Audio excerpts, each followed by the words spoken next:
Good evening. What matters in life is not what happens to you, but what you remember and how you remember it.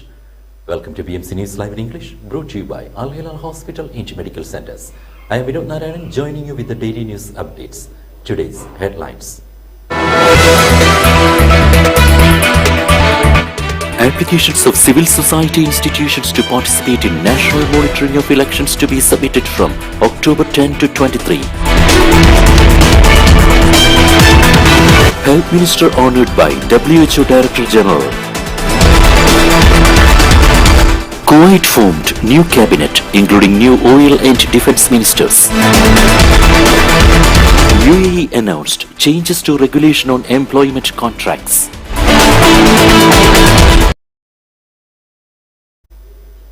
News in detail. Applications of civil society institutions to participate in national monitoring of elections to be submitted from October 10 to 23rd. The High Elections Supervisory Committee has announced that registration of the civil society institutions wishing to participate in the national monitoring of the elections will be from October 10 to 23rd.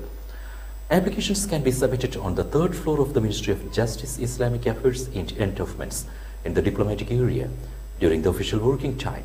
The High Committee issued a decision concerning the national monitoring of the elections, engaging the civil society institutions in the neutral national monitoring of the elections, specifying the regulations to be followed to consolidate the democratic gains, enhance the integrity of the electoral process under full judicial supervision at all its stages, and promote societal partnership.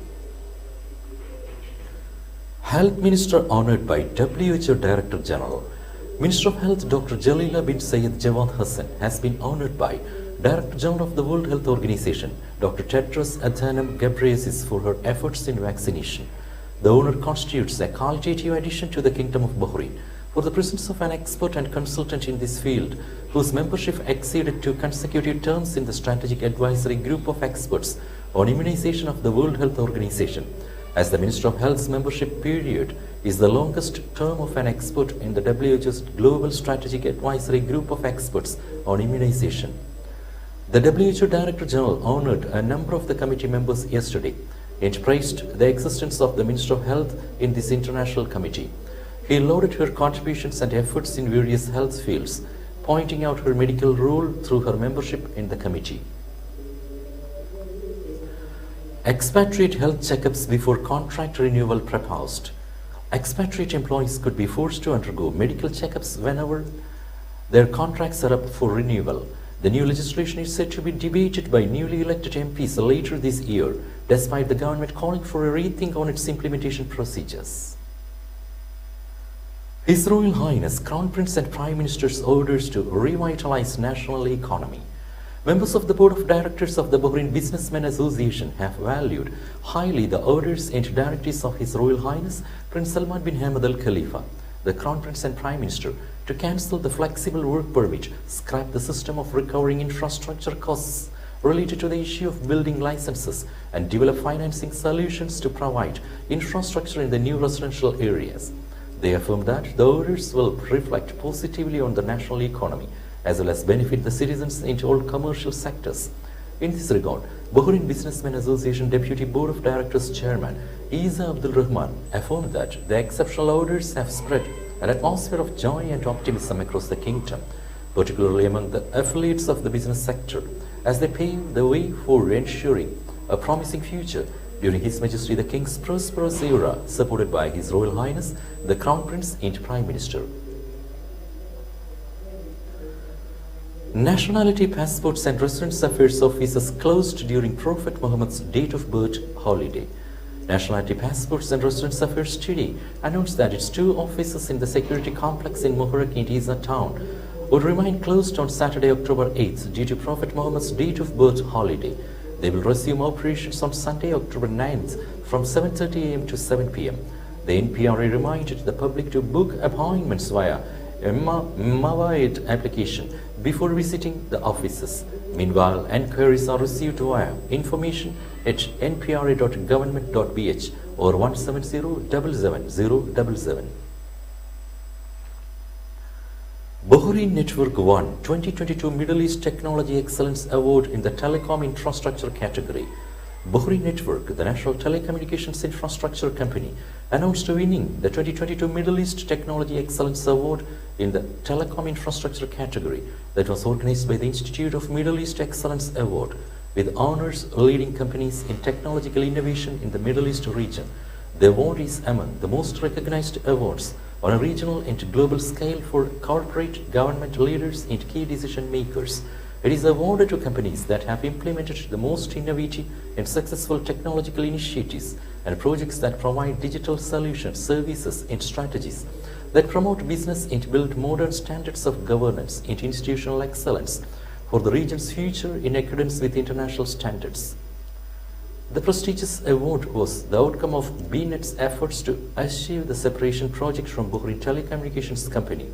The separation project included the separation of information technology, finance, broadband services, staff and data separation.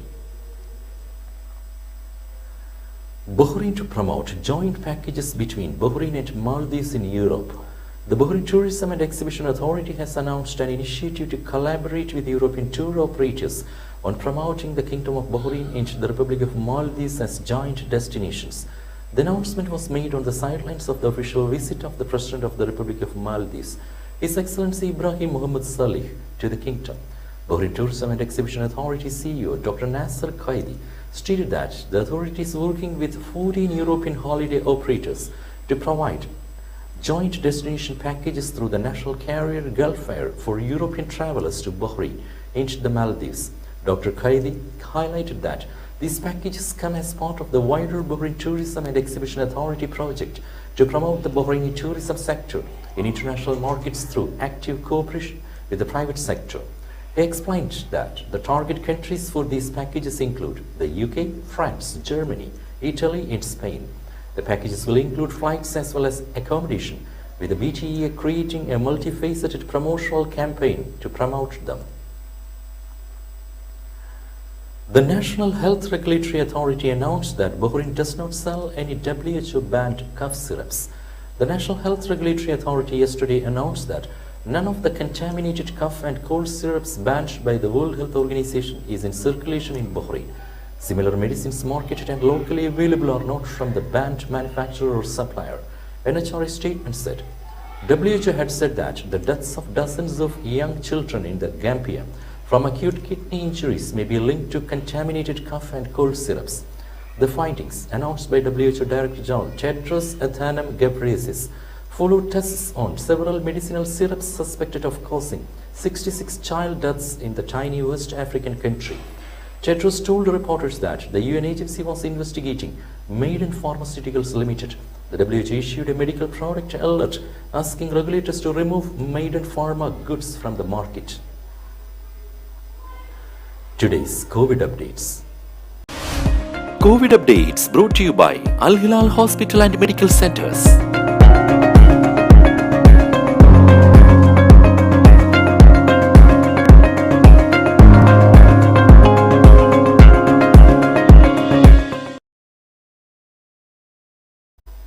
Now we will be back after a very short break.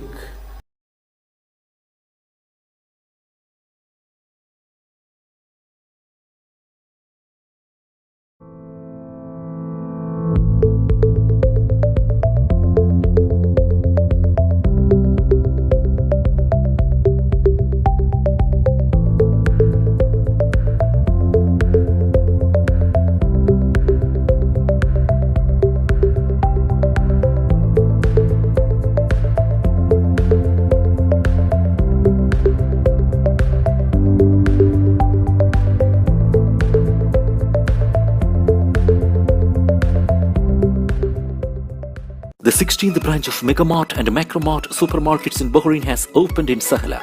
The best offers are available to the customers at affordable rates. Everyone is welcome. During and around the opening day, a variety of fish including salmon, meat and dairy products, roastery, frozen items, food and non-food items, groceries, fruits and vegetables, electronics, garments and ready-to-eat food items are available to the customers at affordable rates. Hearty welcome to all. Megamart and Macromart, your favorite shopping destination. Welcome back. Kuwait formed a new cabinet including new oil and defense ministers. Kuwait's Prime Minister Sheikh Ahmed Nawaf Al Sabah has formed a new cabinet after being reappointed as leader following last week's elections. Sheikh Ahmed announced the formation of a new cabinet in the decree published by state media outlets. While many ministers also served in the last cabinet, Sheikh Ahmed appointed new oil and defense ministers. A total of 15 ministers will sit in the cabinet following a reduction to 12 in the previous government. A new Minister of Electricity has also been appointed, replacing Ali Hussain Al Mousa. A total of 305 candidates, including 22 women, sought election during the National Assembly polls held last Thursday. Official figures showed that 795,911 people were registered to vote. Medical test fees for expatriate visa slashed in Oman. A major concession for expatriates, the Minister of Health has ordered to waive off some examination fees for tests at private health institutions for the purpose of obtaining residency permits in the Sultanate of Oman from November 1st, 2022.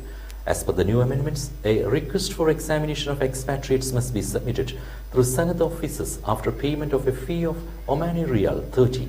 Thereafter, the expatriate will be directed to undergo necessary medical examinations at private medical examination centers without paying any fees. The examinations will be approved by the Ministry of Health electronically and delivered to the expatriate within 24 hours. UAE announced changes to regulation on employment contracts. The Ministry of Human Resources and Emiratization has announced amendments to the decree law on the regulation of employment relationship. Under the new amendments, employment contracts must cover a defined term, which can be renewed subject to an agreement by both parties to a contractual relationship. The law does not set a cap on that term period.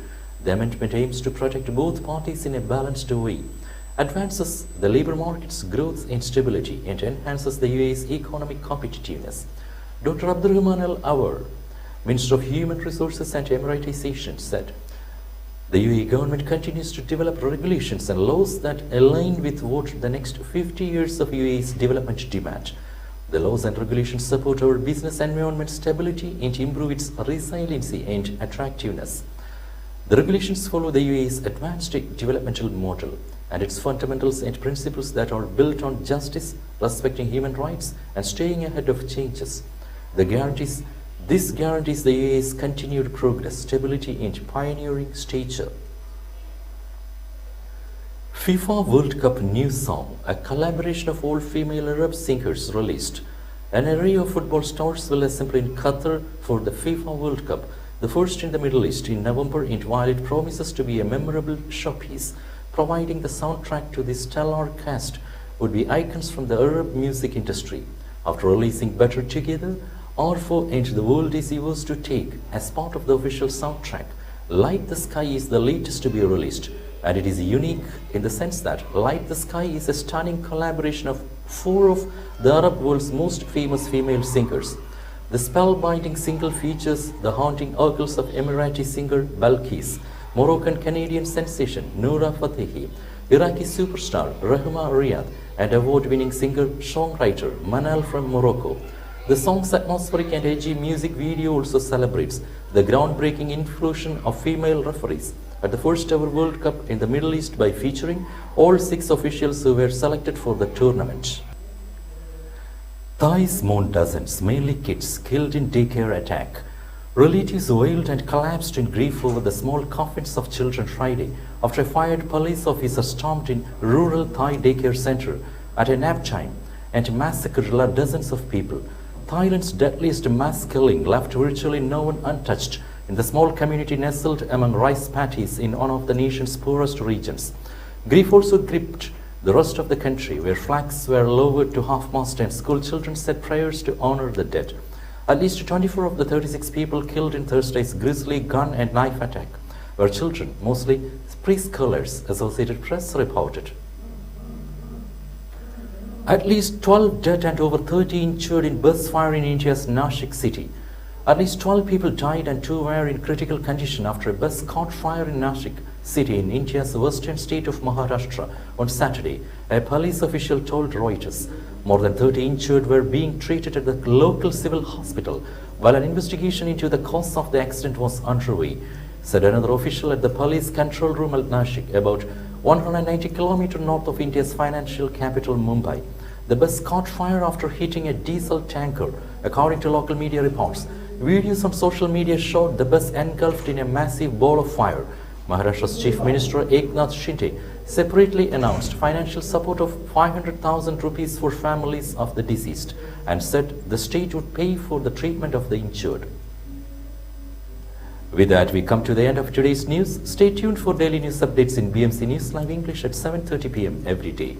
I am Vinod Narayanan signing off from BMC News Live. Good night.